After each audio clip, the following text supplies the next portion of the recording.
Hello, Helena. Good morning, David. How are you? Is it I am good, actually. I'm a bit tired. nice and dark? Must I put the light on for me? Hang on. I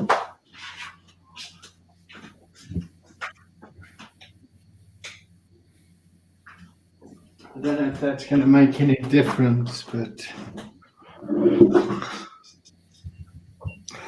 oh well. All right, so here we are. What a journey. I hear you. All right, so let's go for about half an hour. I'm broadcasting everywhere. We've done the dialogue. We certainly set up the dialogue process, and we went for about 6 sessions. And before that, I did some one-on-one coaching with you. So let's capture what we've kind of learned and think of a way forward as an overall arch. And then I personally would like to share some of my challenges that I've Mm, got with leadership and this sort of work and where it should go and what I should be doing with this and how it's beneficial and all of that. So that's what I'd like to get out of today. I like it. So people can comment if they want. Um, what would you like to get out of today? Well, Hey I there, made a list. I Hero. made a list here, and I said, what did I learn? What would I like to build on, and what next? So it's pretty much what you're suggesting as well. And then I really would enjoy hearing, yeah, your challenges and so on. So I want what you want, which is nice. Okay. All right. So, where shall I start? I was going to open up a rehab facility in Cape Town, and for various reasons that fell through at the moment. So I'm sitting with the disappointment of that. Um, the That's the one thing. The second thing is how the workplace environment is changing as people have become more and more dispersed. How teams work together, how you build teams, execute how you execute the function, yeah, and the way that people communicate now that they're doing a lot more through this type of environment. So a lot of kind of leaders out there have become a lot more abrupt in their leadership and task orientated because you don't get time to kind of hang out at the coffee machine or the water. So that environment has changed, and I'm curious about how that's going to impact business and going forward. And then in this dialogue work and talking about race and gender-based violence, and I got that or the organization I work for got awarded GQ magazine Man of the Year for its work on gender-based violence, and I still feel like, fuck, I don't know why we got the award. The Because it's such a contentious topic, and a lot of people are living on top of each other now as well. So yeah, that's and I check in pissed off actually, because sometimes I feel like, fuck it, I'm the only person up front here doing anything. And what am I? Am I just like a bleeding heart do-gooder? Like, why am I doing this stuff? So um, yeah, that's where I am right now. The second. Okay, that's a lot. Thank you. I know. Did I overshare? No, not at all. Not at all. I just enjoy teasing you. You always have this moment of looking a little bit surprised. Okay, so let me see. Let me check in. I am really tired. I haven't been sleeping. I'm not sure why, because there's nothing specifically that's bothering me. Um, Things are actually going better. I've had getting some paid work in, which doesn't mean I have to rearrange all the free work I've been doing.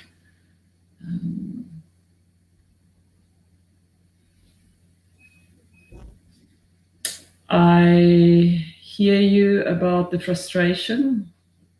I go through I go through a mixture of frustration and feeling like I'm not doing enough. So thinking, why the hell am I even doing this? And then thinking, well, I'm not doing enough. I'm not enough. Yeah. So there's also that level of I know what I bring is valid and good, and then the struggle to put it out there in the world. And with me, it's a little bit opposite to you, where I would rather hold back than push forward too fast. And so I'm very aware of that dynamic, and it's been very useful in the work that I've done with you, because you're quite good at getting me to actually step up. But there's anxiety around that. There is a bit of anxiety around what next. And at the same time, there's excitement as well, and there's real pride. I feel like it's been amazing to actually just do something. And looking back, I can see how I could have done things differently, but I can also see how I wouldn't have known to do things differently unless I did it. So there's something in me that really loves the idea of a prototype, and how it's actually the idea behind it is that you can make mistakes. So I'm checking in with that. I'm excited to be here. I'm really excited about what comes out of our call. My cat is hitting on me because she feels she should be getting some attention. And at the same time, I'm tired, so I'm a little bit anxious that I'll miss a good opportunity.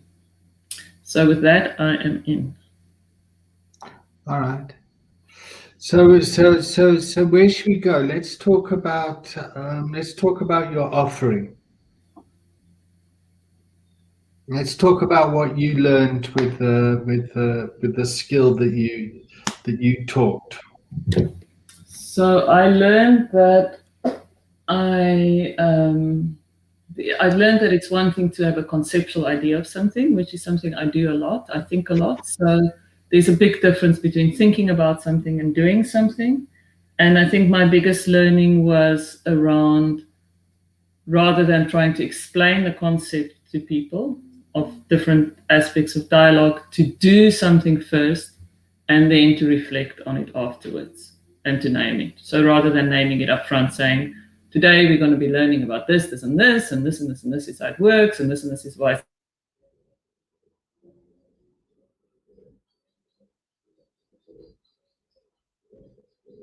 I hope that's not me. Shit, we've frozen. Okay, I lost you for a second. Yeah, I lost you too. Carry on. I've lost you again. There, you seem to be back. Okay. Carry on. Well, again, it's the universe telling me I'm talking too much. So yes, there's something about doing practice rather than trying to over-explain. So I would definitely do that differently next time. The other thing is, I think there's something around the size of the group. I think we need a bigger group. In dialogue, they usually say you should have between 15 and 30 people, ideally. But I think even 10, which I know is all this platform can hold at the moment, would be better than. I think we were too small a group. Okay. And then the last thing is, I think it's good to actually have a real life issue that one's tackling between the people involved. It's got a start and an end, and we're actually working towards something, especially when learning about dialogue. Or if we're going to do generative dialogue, to have a very clear topic that we all decide on day one, and we take it through the sessions together. So we can build momentum and see results. Okay. Yeah, those are my three main learnings.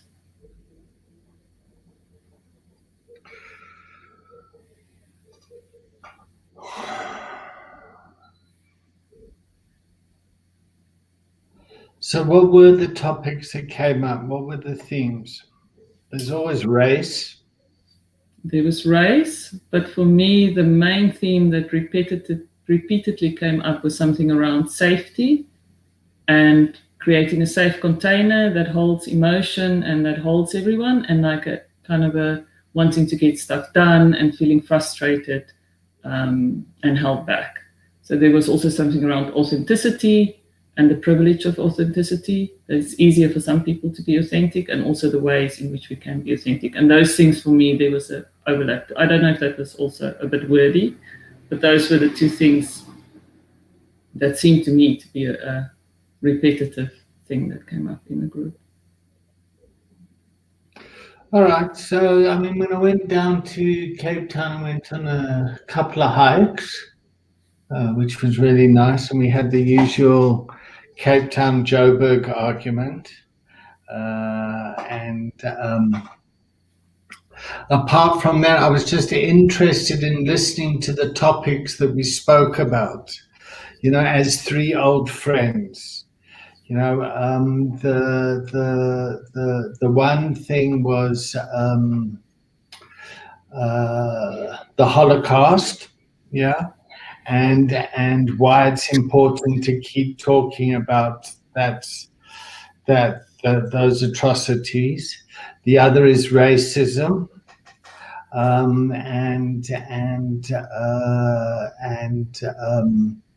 privilege, and there was a conversation about Cape Town being more racist than Johannesburg, or that was certainly the perspective that I brought, or the narrative that I've heard, is that kind of Cape Town people are.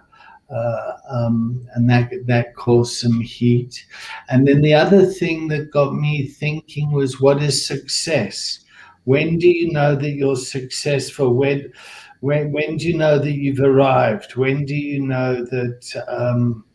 Because me personally, I've lost. I've had a major adjustment this year in stuff that I've been working on for many years has kind of gone out the window, and I've had to just kind of adjust, like what is successful, what isn't successful, and around money, around pensions, around my son getting engaged and him being happy. So here's a comment. There is no argument. So Trevor obviously agrees that Johannesburg is better than Cape Town.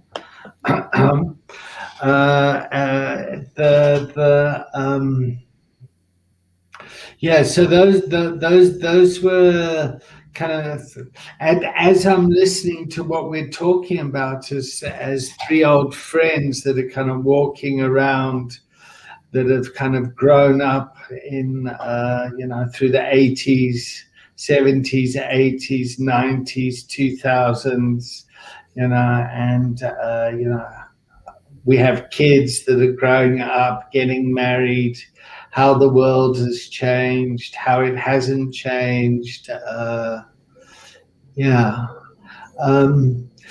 then just trying to when we did the dialogue, something that stuck out with me was when Bongile said that he felt that he needed to be cautious around using words or engaging with me, because somehow my networks might exclude him. He might get shut out. So here we have a youngish black man that is trying to create circles of dialogue to kind of address some of the challenges that we face in this country, and the belief that he has to be act in a different way towards me because there's a perception that I've got kind of white privilege and access to networks that he doesn't have. So I mean, I was really pleased when we were able to talk about that, when we were able to actually, you know, argue that. Well, not argue, debate it, but it gave me something to think about afterwards. Um, and where to in the next 25 years? And how do we have conversations that create change? There's quite a lot in what you were saying, so I'm just going to unpack it a little bit. I think the first thing is when choosing a topic, often what happened in our dialogues together, and I've seen this in a lot of spaces, the contentious thing only comes up at the end when you've got 10 minutes left to resolve it. So there is something perhaps about flagging it and then starting with that topic again the next week.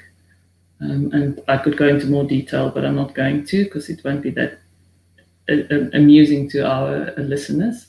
But there are ways that one can do that I've seen is quite successful. Then the part around Bongile, I think ideally one would then set up a container where one could have that conversation, but you would be very specific that that's what you're going to do and you would contract beforehand.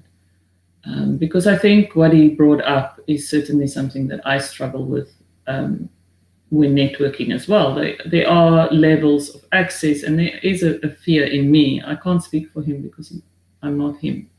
So there's a danger. For me, there's a flag around maybe not so much speaking about what happened for Bongile unless we invite Bongile in, and maybe that could be something we look at doing, where we maybe meet like 3 of us at a time and talk about the experience if people would be open to it. But there is something around privilege and power when we holding it, we can't see it. It's invisible when we hold it. So usually when someone points it out to us, there's a sense of surprise. And once again, I can't say that was what was happening between you and Bongile because I'm neither you nor Bongile, but I can only speak from my experience. So there is something very powerful in unpacking that I think is needed. And I'm going to end with this. There's something for me around speaking around gender-based violence and race in South Africa that has got stuck on a loop. And the conversations go around and around. And I think that is where dialogue can be very helpful to try and name where we're getting stuck and is different ways of doing things. And once again, for me, it feels like it would need sensitivity, it would need commitment, it would need a big enough group, and it would need some structure. And now I'm feeling like I'm going into my thoughts again. But there is something there that wants to be unpacked in a new way. Okay, so I mean, you're definitely the leader here. You're the facilitator, the leader, the holder of the space. I came onto this as a student. I came in to try and learn new skills. Yeah, and it's I forget what they are, but suspend, proceed, withhold. What was the other one? Voice, listen, Voice. respect, and suspend. Okay. So for me, I was coming in to try and learn that stuff, and then to see how I can apply that skill out in the outer world. Yeah, in my leadership in the various projects that I do have, and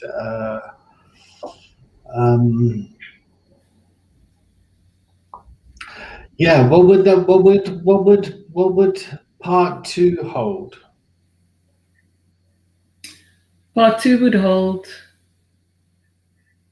Okay, so I'm going to jump a little bit and I'm going to introduce something what I would like part 2 to look like. Yeah, okay. I'm going to go slowly. So after we've completed the first thing, I suddenly sat back and I thought, oh, I wasn't quite as clever as I thought I was. I thought, oh, no, these people don't know what they're doing. I could do it better. And then I put something together and then I went off and did it. And then I was like, okay, maybe my mentors do know stuff that I don't know. So I went back to them and said, this is what happened. And then I got invited into a group that they put together around the issue of homelessness. Okay. And this is the first dialogue group that I've been in that actually feels like it's a dialogue. And what this woman, so someone convenes it and she's very clearly facilitating it. And there's a broad range of people from different areas of working with homelessness, different levels of seniorship. Yeah, senior. That's the one. And also different race representations. So it's quite a big group and it's well held. And what they do is they vote on the topic in the first group that they're going to speak on in the next group. And then the facilitator went away and prepared just 2 really powerful slides on that. She let the dialogue roll for a while till people were into it on the topic everyone decided on. And then she paused and she looked at a very short knowledge piece on what people were speaking about, and then the dialogue deepened quite a lot after that. So I would love to do something like that. That's a specific issue with people who works on that issue. And then have more structure to it and have more learning where people's actually talking and having dialogue more than me trying to explain things up front. I don't think that worked very well. Okay, so that was one of the discussions I had with my son and his girlfriend, was around homelessness in Cape Town and whether you should be giving to the beggars at the traffic lights or should rather be donating to shelters. And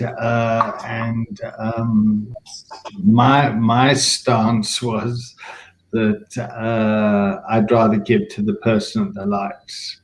Yeah, that's. And the other side of the argument was, no, I'd rather give to an organization that can be supportive of this to kind of get people, I guess, off the streets. And we didn't get to any kind of resolution around it. But one thing I did notice is there was a lot more homelessness in Cape Town than I'd noticed before. Or put it this way: the homelessness was more in the city bowl where it was much more prevalent than before. Yeah. Most probably it was there before, but it just wasn't in the public eye as much because of COVID. Right. So what was the outcome? What did you learn? So I learned 2 things. I learned about dialogue because what happened was there were people who held your view. Because interestingly enough, that was what we spoke about. It was like, how do you assist and when is it appropriate to do so? Was one of the main kind of themes, and it was something around invisibility and ignoring people. So that was one view, the view of these organizations, it's better to help them, but there were other views as well. And it wasn't a debate.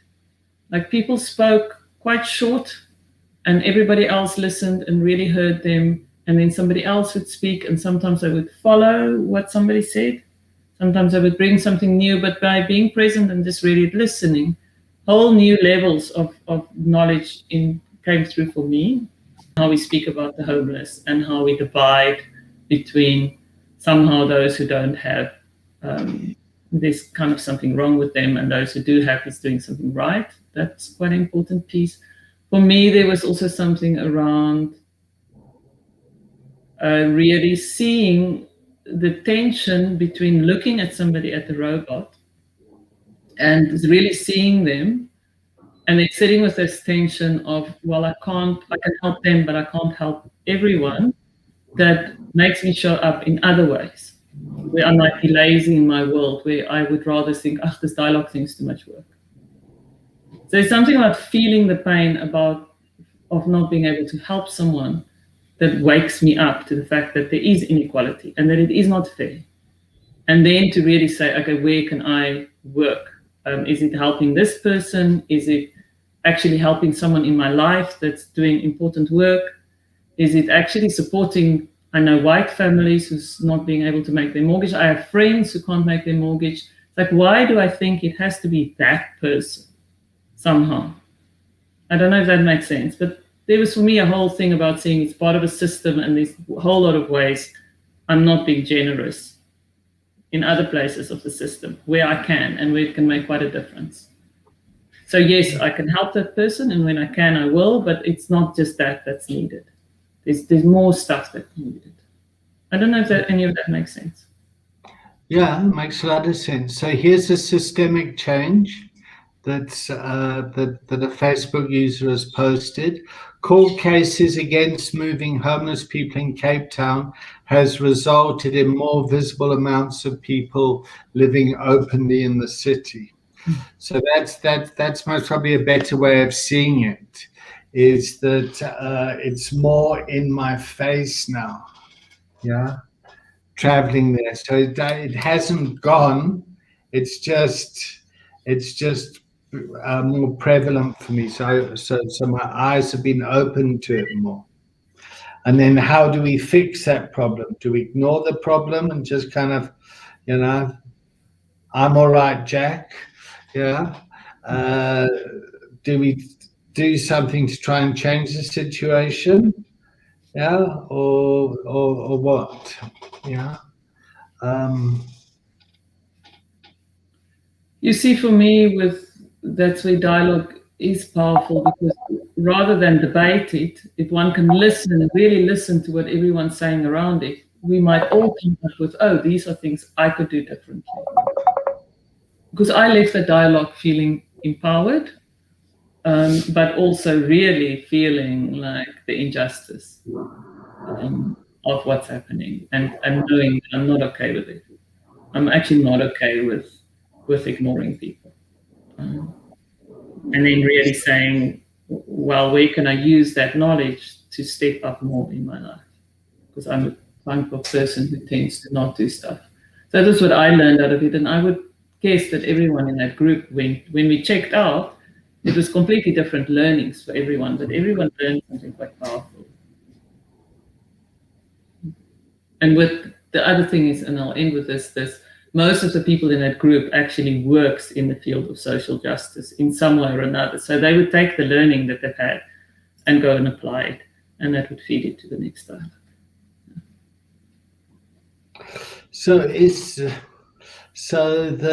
audience, is that the right audience? If everyone's working in social justice?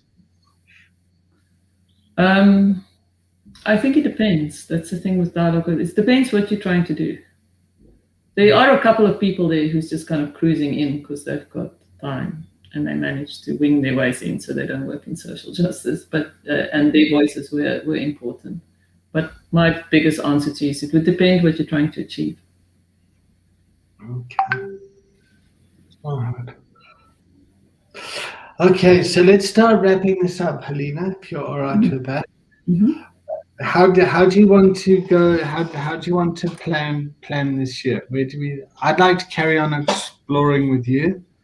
I'd like to carry on promoting your work. So I would like. It's my agenda. I think it's a fantastic agenda. I like it. Okay. I think what I would like to explore is what would the next iteration of the prototype look like, and what do I have? What values, resources, contacts do I have to get it going, and what is stopping me? What kind of belief systems, and where do I just not have access to certain people or resources, and how can I access them? So I think that would be a great way to start. To say, this is what I want to do. Does it make sense? Who would need to be there? What's stopping me? So perfect old grow model. What's my goal? What's the other thing? Yeah, that would be very valuable. All right. So how do people get in touch with you, Helena? How do we? I think I can probably give you an email address. Scary as it is to put it on. on social media, but it's one.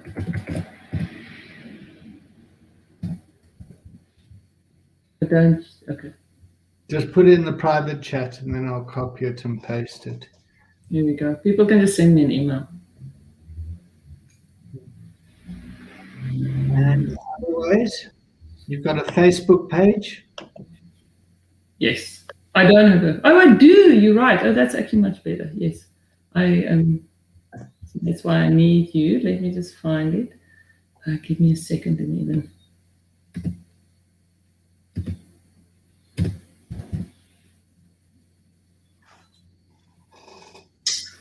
Apologies. Let me just find the thing. But it's my Facebook page doesn't talk about dialogue at all. It's my coaching page. Well, it's a start. Personally, what I want to do is I want to start helping families that are impacted by mental health and addiction by a family member. Yes. That's my personal dialogue this year. So I want to be able to support, instead of supporting, just to support families and that are impacted by their loved ones that have mental health issues or addiction issues. I think the substance users are getting more than enough help. They know how to look after themselves. Absolutely. So that's. What if we look at our next session? Well, what could that look like? Where is your Facebook page? I can't find it, and I don't want to be distracted while I'm talking to you. So I'm thinking maybe we should. Well, it's fine. Just tell me what it's called. I don't know. You don't know what your Facebook page is called? No, I don't know. I haven't slept in my. I think it's called Beyond the Known, but I'm not sure. Something beyond, but I can't find it, which is weird. Usually it has a. There we go. Moving beyond the known. I'm going to share it with you right this minute. But it's got no info on dialogue. But I'll go and put something on it now that I've got you kicking my ass, which you do so well. Transformation coaching. That's the one.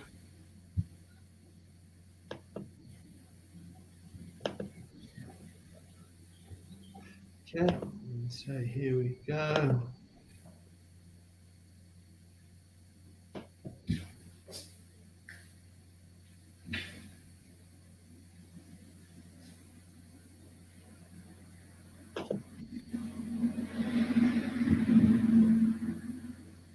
Cool.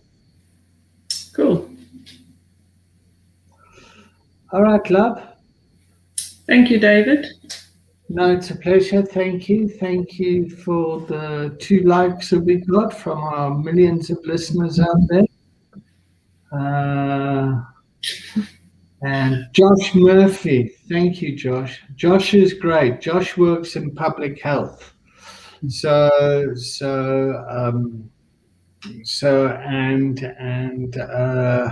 I know watching this will get spread out to a whole lot of other people.